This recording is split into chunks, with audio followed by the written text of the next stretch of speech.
সামনে ফাজিল পরীক্ষা বন্ধু, বইয়ের দিকে যখন তাকালে আমার মনে হয় আমি সবকিছুই পারি।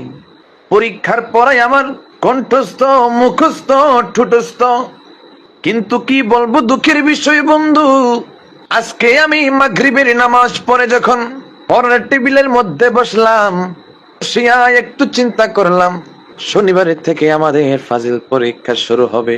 যেহেতু পড়া যখন পারি রে, একটু বইগুলো খুলে পড়াটা রিভাইজ দেই।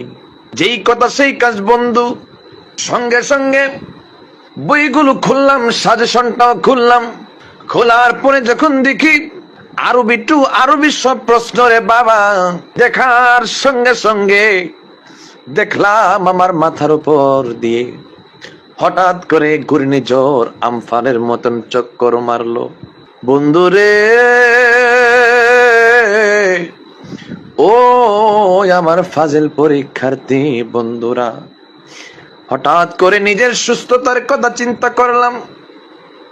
নিজের সুস্থতার কথা চিন্তা করে বইটাকে বন্ধ করে দিলাম, সাজেশনটাকে বন্ধ করে দিলাম। বন্ধ করে দিয়ে রে বই এবং সাজেশনকে তাদের আপন জায়গার মধ্যে রেখে দিলাম। ওই আমার ফাজিল দ্বিতীয় বর্ষের বন্ধু, ওই আমার বন্ধু, তোমাদের কি অবস্থা? পরীক্ষার প্রিপারেশন কেমন? জানায়ো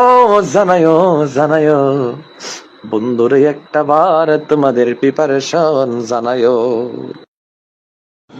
সুবহানাল্লাহ, মাশাআল্লাহ বন্ধু।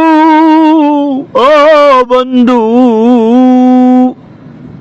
যে কোকিল কণ্ঠস্বরে তুমি আমাকে তোমার ফাজিল পরীক্ষার কথা শুনিয়েছ, বন্ধু তুমি শুনে রাখো, এমন কণ্ঠ দিয়ে যদি তুমি ওয়াজ করো রে বন্ধু, শুধু ওয়াজ নয়, মানুষের অন্তর সহ ওয়াজ হয়ে যাবে।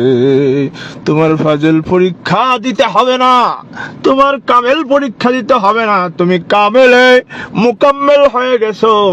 ও বন্ধু, আরো শুনে রাখো, আগামী 2026 সাল, 27 সাল, 28 সাল, পুরা 3 বছরের মাহফিল অ্যাডভান্স আমি তোমাকে কমপ্লিট করে দিলাম।